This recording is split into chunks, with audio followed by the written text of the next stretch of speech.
My name is Waffles, and I'm a government whistleblower turned political commentator, and this is the last 24 hours in the news. Today is August 5th, 2025. It is 11 o'clock a.m. Mountain Standard Time. Here are the top news highlights from the past 24 hours for the United States. Federal judge blocks Arkansas law requiring 10 Commandments displays in classrooms. A U.S. district judge has issued an injunction against enforcing a new law in 4 large school districts. The ruling comes amid a broader legal battle over similar laws in Texas and Louisiana, and is celebrated by civil liberties groups as a reaffirmation of constitutional separation of church and state. Concerns grow over federal data trust after the Bureau of Labor Statistics leadership shakeup. Reuters reports that Trump's move to fire the head of the Bureau of Labor Statistics amid weak jobs data has shaken faith in the U.S. economic reporting and raised concerns about politicizing independent agencies. Texas redistricting sparks national ripple effect. 50 Democratic lawmakers fled the state to prevent passage of a controversial congressional map backed by Trump and Governor Greg Abbott. The redrawn districts would likely increase Republican U.S. House seats and fuel wider national debates over gerrymandering and electoral fairness. Federal court orders documents related to Florida's controversial Alligator Alcatraz detention site. A judge has compelled federal and Florida officials to produce agreements governing oversight of the immigration camp in the Everglades amid civil rights lawsuits alleging detainees are denied legal due process. The Arkansas case highlights escalating legal battles over state-sponsored religious mandates in public education. The BLS firing deepens concern over political influence within data institutions affecting public trust in economic indicators.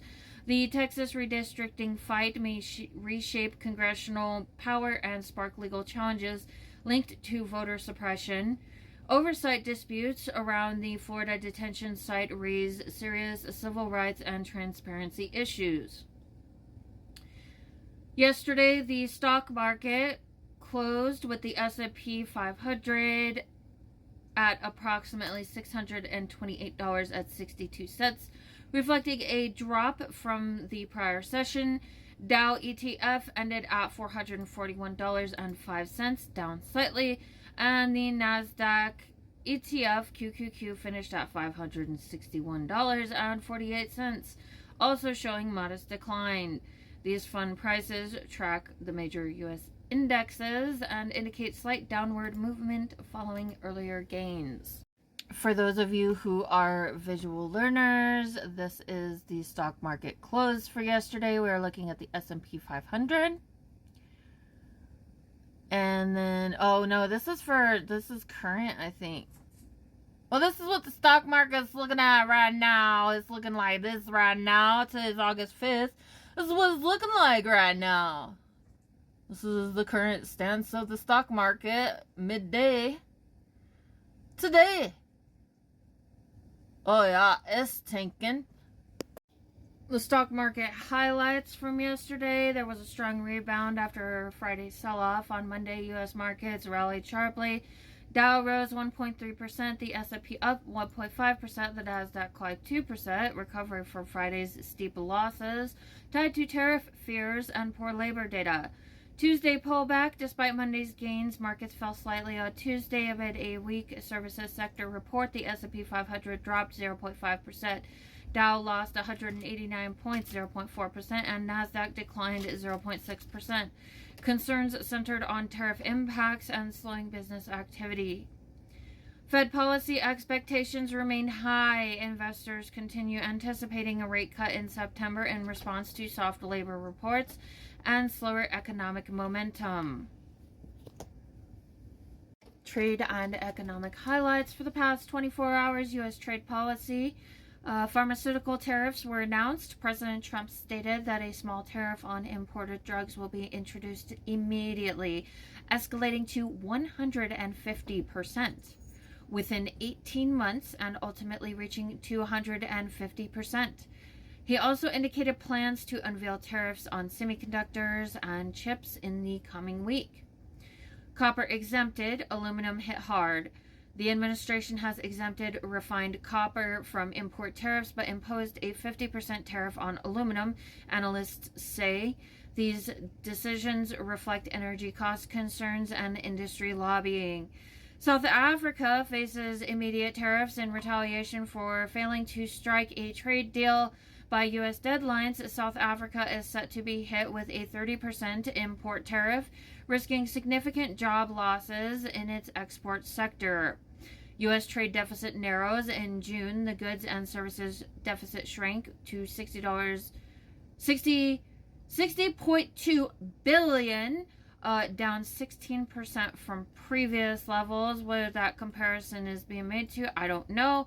A drop in imports helped support a 3.0% annualized GDP gain in Q2, reversing early year contraction.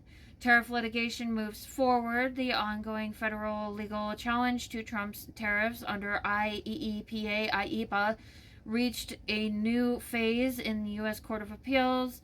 Heard arguments. A ruling could reach the Supreme Court by late 2025, possibly affecting tariff legality. Market and business mood. Markets react to economic cues. The S&P 500 fell 0.5%. The Dow dropped 189 points. And the Nasdaq slid nearly 0.6%, driven by weak services activity and tariff-driven cost pressures. In contrast, AI-related firms like Palantir and Axon showed strong gains. Fed signals soften outlook. Fed leaders, including Mary Daly, hinted that a rate cut may take place as soon as September, fueled by a cooling labor market and slowing inflation momentum. As long as they're not doing the rate cut, because Trump is told up to do it, that's a huge problem. I'm going to insert my commentary real quick. 250% on pharmaceuticals, 150 to 250% tariffs on pharmaceuticals. This is coming right after, we have a person who has, publicly admitted, I'm talking about RFK Jr., to being a heroin addict in charge of our CDC. There's been a measles outbreak in Texas. We're seeing a lot of lackluster performance in this government. A bunch of people just died in Texas in the flash flood due to inappropriate response by our government, ineffective response, untimely response.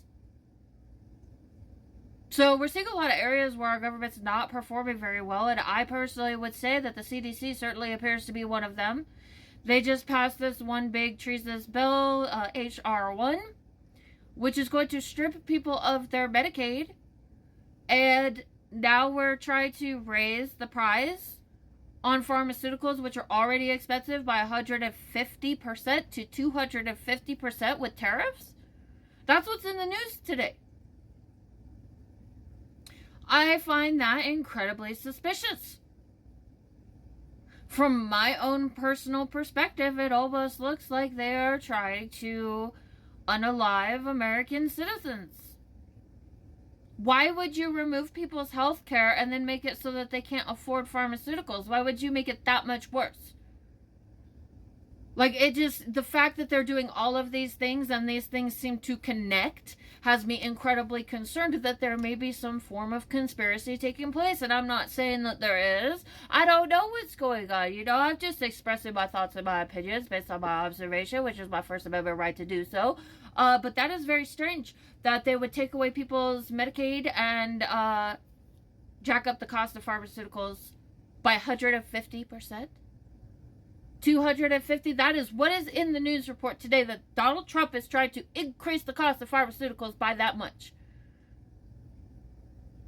I think that is very strange and incredibly suspicious.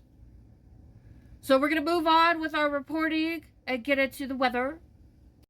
Here is the upcoming weather outlook for the United States. For the coming 3-day window, key concerns include isolated severe storms, fire, weather threats, and beach and coastal hazards. The Storm Prediction Center, SPC, provides day 1, 2, and 3 corrective outlooks, showing probabilities of severe thunderstorms, hail, damaging winds, or tornadoes within a 25-mile radius. For the regional hazardous outlook, northeast and mid-Atlantic, rain and flood risk, scattered heavy showers possible today and Wednesday, especially localized flash flooding. A slight level 2 out of 4 risk continues through Wednesday night. Coastal hazards, high rip current risk continues along the Gulf Coast beaches, e.g. the Florida Panhandle, and longshore currents along North Carolina coasts into this evening. Severe storms, marginal to slight risk of thunderstorms that could produce damaging wind or hail in parts of Pennsylvania, New York, and New England on Wednesday through Friday. Flash flooding for the southeast. Flash flood advisories remained active due to localized storms in South Carolina and North Carolina today and tonight. There's a slight risk of severe thunderstorms later this week across central North Carolina into Georgia, with gusty winds and localized flooding possible. Midwest and Central Plains, thunderstorm outlook. A marginal risk for severe storms is in place Wednesday and Thursday across Nebraska, Iowa, and eastern South Dakota. A slight risk returns Friday with a cold front passage, producing wind and hail potential. Heat stress and dryness, elevated temperatures in the upper 90s to low 100s expected from Wednesday through Friday in parts of Michigan and surrounding states, combined with dry air. This heightens fire danger. Rockies and Intermountain West, fire weather, critical conditions today in central Wyoming, Natrona and Fremont counties, with gusts of up to 30 miles per hour and relative humidity as low as 9%, prompting red flag warnings. Fire weather watches in effect tomorrow for areas around Grand Junction, Colorado, and southeast Utah. Southwestern California, fire weather in Lincoln County. Nevada, a red flag warning is active Wednesday 11 a.m. to 10 p.m. PDT due to strong winds and low humidity. Elevated fire risk continues across much of Nevada and eastern California. Heat advisories, extended heat advisory remains in effect from Wednesday through Friday in the higher elevations of Riverside and San Diego counties, with temperatures climbing into the 90s to 100s. Coastal and marine small craft advisories for coastal waters off the Bay Area and Southern California through midweek. Hazardous seas expected.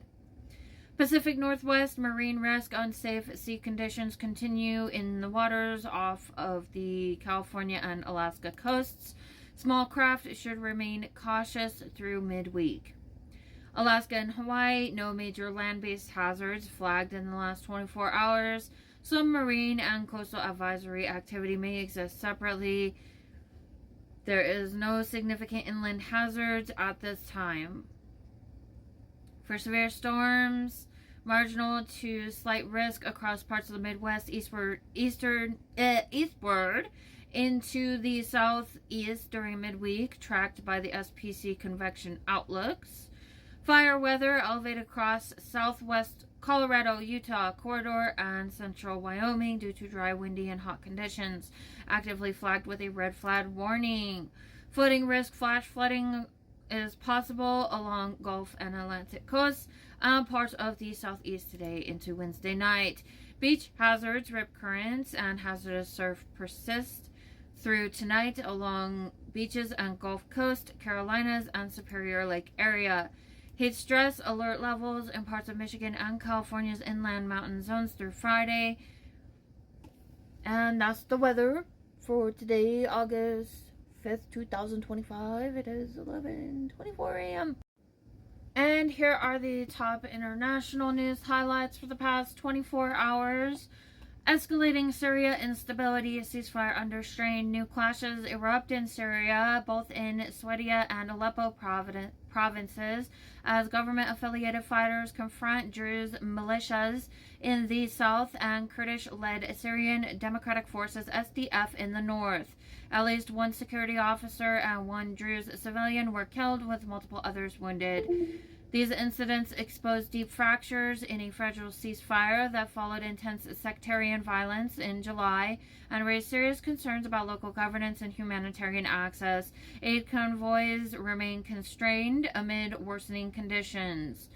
Peace talks advance. DRC and M23 rebels commit to principles. The Democratic Republic of Congo and the Rwanda-backed M23 rebel group signed a declaration of principles in Doha, Qatar, signaling a commitment to end the conflict in eastern Congo. Talks are scheduled to continue into mid-August, aiming for a full peace agreement by August 18th.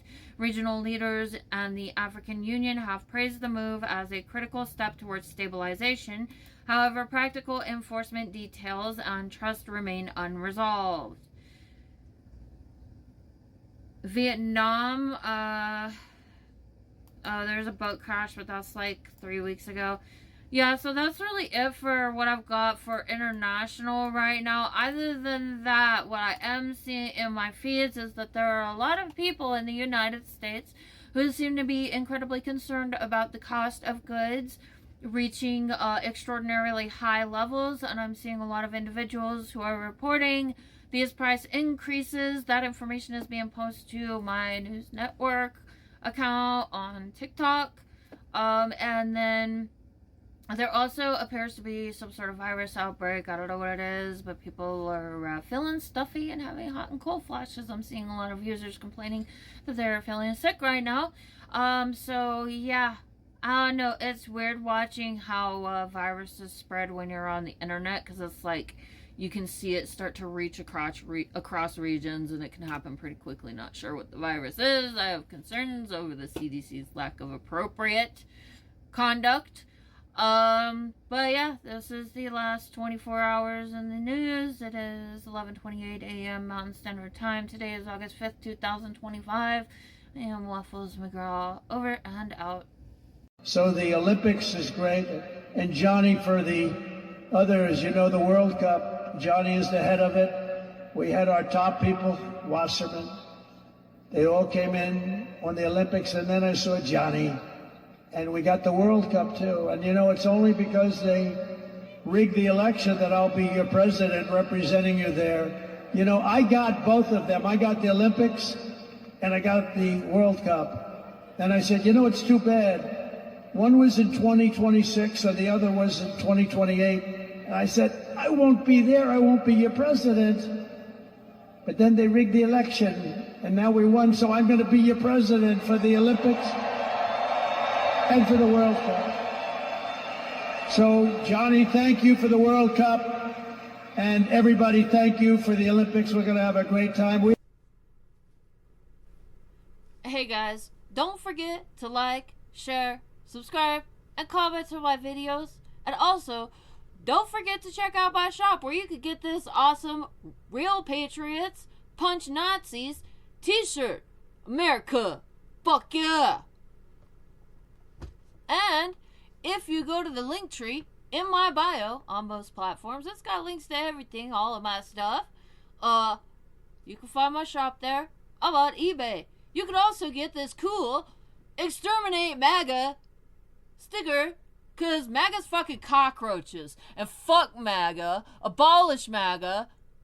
Fuck you, MAGA.